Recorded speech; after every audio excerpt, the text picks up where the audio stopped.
আল্লাহ স্ত্রীকে নিয়ে কোরআনের মধ্যে তার হাবিবের কাছে বলে দিয়েছেন, আইনামা তাকুনু ইউদরিকুমুল মাউত ওয়ালাউ কুনতুম ফি বুরুজিম মুশাইয়্যিদা। একবার জোরে বলুন না সুবহানাল্লাহ। আমার আল্লাহ বলে দিলেন, বান্দারা তোমরা যতই জুলুমের মধ্যে থাকো না কেন, বলে যতই যে কোনো জায়গায় থাকো না কেন, বলে দরিয়ার নিচেও যদি থাকো, বলে লোহা দিয়ে কম্বজ তৈরি করে কম্বজের ভিতরে যদি থাকো, বলে তোমরা যদি আকাশের মধ্যে যদি থাকো, আমি আল্লাহ তাআলার মৌতের মজা তোমাদেরকে চাকতেই হবে, মৌতের মজা তোমাদেরকে চাকতেই হবে। আমার ভাইজান,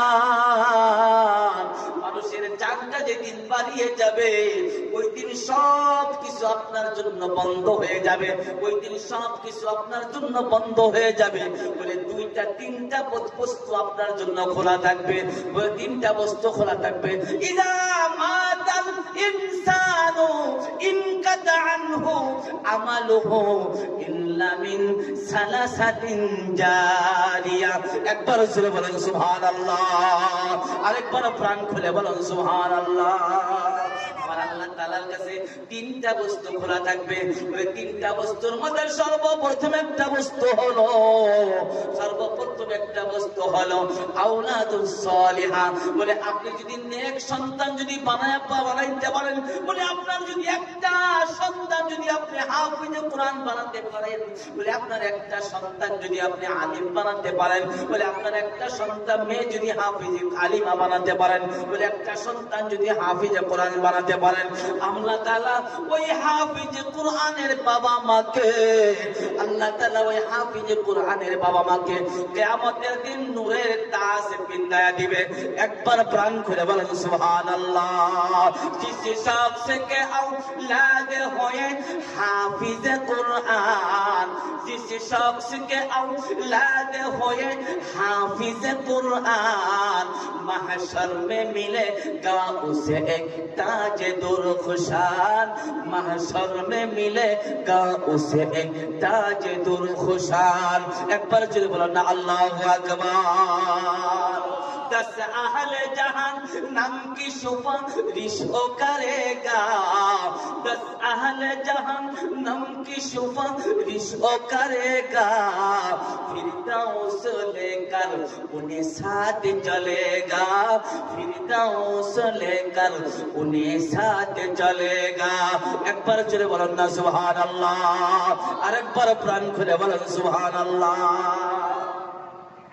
আমার ভাইজান, আপনার একটা সন্তান যদি হাফিজে কোরআন হয়ে যায়, আপনার একটা সন্তান যদি আলিমে দ্বীন হয়ে যায়, তারা যদি হালাল থেকে যদি হারাম থেকে যদি বাঁচতে পারে, হালাল যদি খাইতে পারে, গো বাবা, একটা হাফিজে কোরআনকে তাকে ইজাজত দেওয়া হবে। আমার আল্লাহ তাকে ইজাজত দিবে।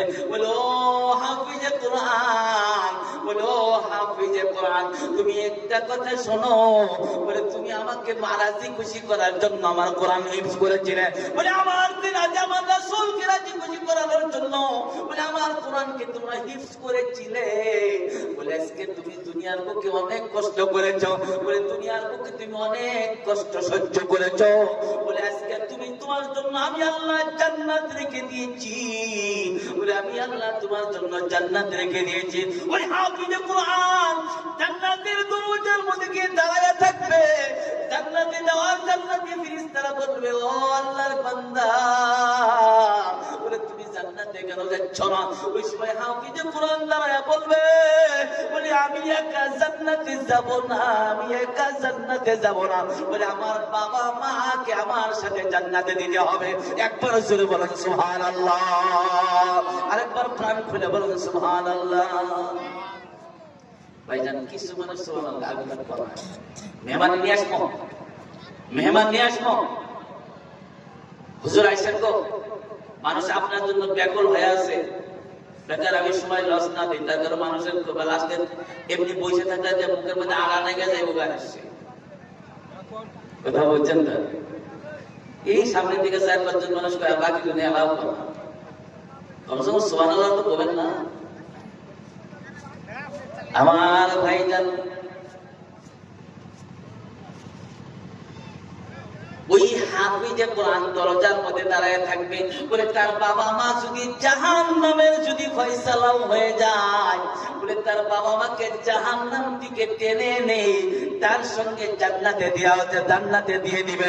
একবার জোরে বলেন সুবহানাল্লাহ।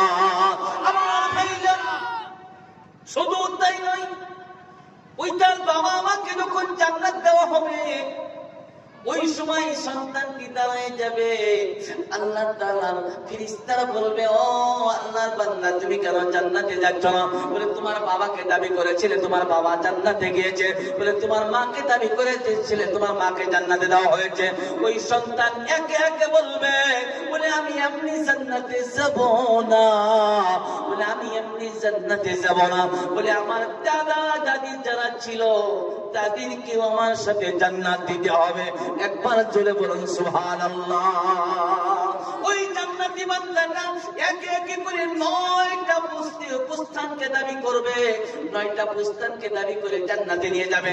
10 নম্বরে ওই সন্তানটা, ওই জান্নাতি প্রাপিসটা, ওই জান্নাতি আলিমটা আরেকটা মানুষকে আরেকটা মানুষের জন্য দরজার সামনে দাঁড়ায় থাকবে, বলবে আমি অমুক মাদ্রাসার মধ্যে পড়েছিলাম, বলে আমি অমুক জায়গার মাদ্রাসার মধ্যে পড়েছিলাম, বলে আমাকে কিছুগুলো গ্রামের মানুষেরা, বলে আমাকে কিছুগুলো গ্রামের মানুষগুলো বলে আমাকে অনেক ভালোবাসতো। আমরা বোর্ডিং এ কি খাইতাম না খাইতাম, বলে আমাদের জন্য দেখশন করতো, বলে আমাদেরকে ভালোবাসতো। বলে আমরা যখন ডাল খাইতাম আমাদের জন্য 1 কেজি মাংস কিনে দিয়েছিল, বলে আমাদের জন্য একটা করে ডিম কিনে দিয়েছিল। বলে ওই বান্দা, ওই আল্লাহর বান্দাকে জান্নাত না দেওয়া পর্যন্ত আমি হাফিজে কোরআন জান্নাতে যাব না। একবার জোরে বলেন সুবহানাল্লাহ। আমার ভাইজান, ওই হাফিজে কোরআন যখন ওই দাবি করে বসে থাকবে, আমার আল্লাহ তাআলা ফেরেশতাদেরকে বলবে, ফেরেশতারা যখন আমার আল্লাহ তাআলার কাছে গিয়ে বলবে, আল্লাহ তাআলা ফেরেশতাদেরকে বলবে, ফেরেশতারা রে, আমার বান্দা জানতা, তুমি তোমরা গ্রামের মধ্যে যাও।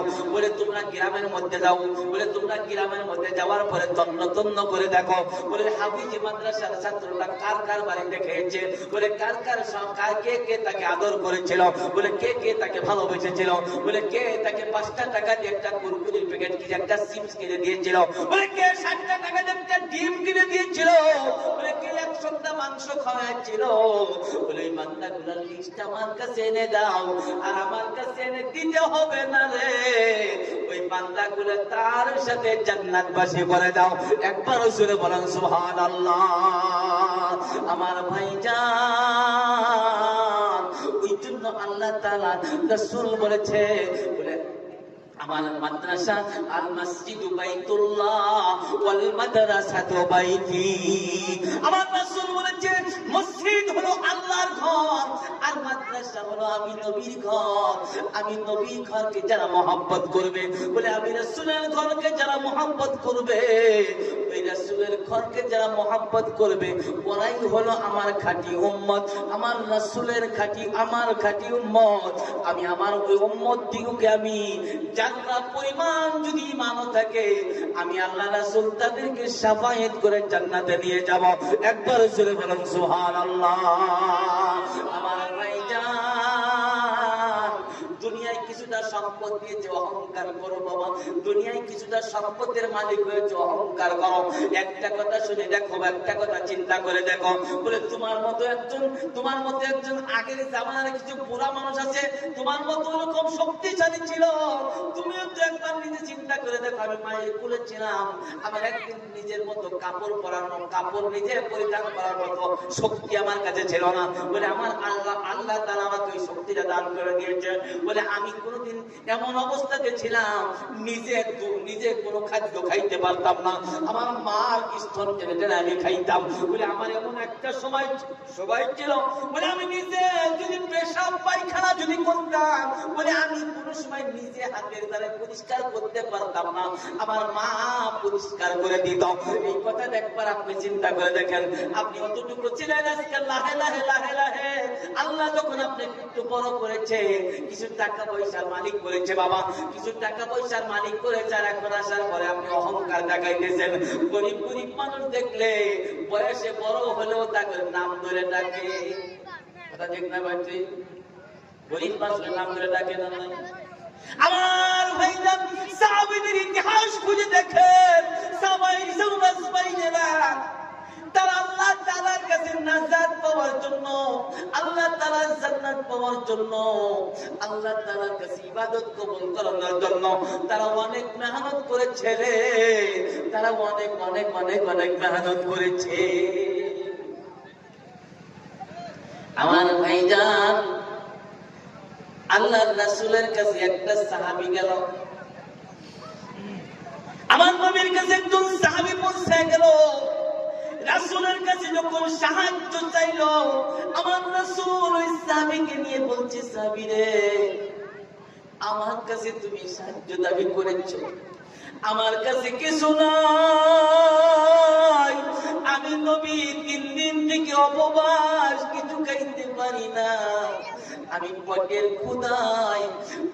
ক্ষুধার কারণে আমি রাসূলের পেটের মধ্যে পাথর বেঁধে রেখে দিয়েছি। আমার ভাইজান, আমার রাসূল এমন কষ্ট করেছেন, মক্কার মানুষেরা রাসূলকে অফার দিয়েছিল, বলো মুহাম্মদ তুমি ইসলাম ধর্ম প্রচার করা ছেড়ে দাও, তোমাকে আমরা মক্কার লিডার বানায় দিব, ওই মক্কার সব চাইতে ধনী মানুষ বানায় দিব। আমার রাসূল কিছুই করে নাই, আমার রাসূল মানতে হয় নাই। আমার রাসূল এমন অবস্থাতে ছিল রে, দিনের পর দিন আমার রাসূল না খেয়ে থাকতো, আমার রাসূল ক্ষুধার তাড়নায় পেটের মধ্যে পাথর বেঁধে থাকতো। এই কথাটা দিয়ে একটা হাদিসের মধ্যে রয়েছে, বাবা আলী কাররামাল্লাহু ওয়াজহাকে আমার রাসূল সাল্লাল্লাহু আলাইহি সাল্লাম তাবলীগের জন্য, দ্বীনের কাজের জন্য সফরে পাঠিয়েছিলেন। আলী রাদিয়াল্লাহু তাআলা আনহু 3 দিনের জন্য সফর করেছিলেন। আলী 3 দিনের জন্য আসে, দেখেন 3 দিনের জন্য, দেখেন 3 দিন পরে যখন বাড়িতে ফিরে দেখে রে, তার বিবি বাচ্চা সবগুলো না খেয়েছে, কাঁদতেছে। আলী রাদিয়াল্লাহু তাআলা আনহু বাচ্চার মুখের দিকে একবার তাকায়, আবার বিবির মুখের দিকে তাকায়, দেখে বাচ্চাগুলো শুয়ে আছে, ক্ষুধার্ত অবস্থাতে শুয়ে আছে, বাচ্চাগুলোর পেটটা পিঠের সাথে লেগে গিয়েছে। বিবির মুখের দিকে তাকায়, দেখে রে বিবির মুখটা মলিন, বিবির মুখের দিকে তাকানো যায় না। আলী রাদিয়াল্লাহু তাআলা বিবিকে পাশে নিয়ে বলতেছে, বিবি রে, আজকে 3 দিন হয়ে গেল আমি বাড়ি থেকে সফরে গিয়েছিলাম দিনের কাজের জন্য। ও ফাতিমা, তোমার কাছে কোনো খাবার আসে নাই? ফাতিমা রাদিয়াল্লাহু তাআলা স্বামীকে বললেন, স্বামী গো, আপনি ঘর থেকে যাওয়ার পরে আমার ঘরে কেউ কোনো কিছু খাবার পর্যন্ত পাই নাই। আমার সন্তানগুলো পেটের ক্ষুধা লইয়া কাঁদতে কাঁদতে কাঁদতে কাঁদতে এই যে বিছানার মধ্যে শুয়ে আছে। আলী রাদিয়াল্লাহু তাআলা তার বিবিকে বলে, বিবি রে, তোমরাও 3 দিন থেকে উপবাস? বলে, আমি যে দিন থেকে সফরে গিয়েছিলাম, বলে আমি ওই সফর থেকে যখন আসিলে এই পর্যন্ত আমি আলী পানি ছাড়া কিছু খাইতে পারি নাই। বলে, আমি আলীর পেটের মধ্যে ক্ষুধা লইয়া বলে আমি তোমার কাছে অনেক আশা নিয়েছিলাম রে বিবি। আলী রাদিয়াল্লাহু তাআলা বিবি সুদ্ধা দুইজন, ফাতিমা রাদিয়াল্লাহু তাআলা সুদ্ধা দুইজনে কথা বলতেছে, কথা বলতে তার বিবি বললেন, স্বামী গো, আল্লাহর প্রতি ভরসা করেন, আল্লাহর প্রতি তাওয়াক্কুল করেন। আল্লাহ যদি আমাদের রিজিকের যদি খানা হয়ে থাকে তাহলে আমরা খাইতে পারবো, নসেত আমরা খাইতে পারবো না। একবার জোরে বলেন সুবহানাল্লাহ।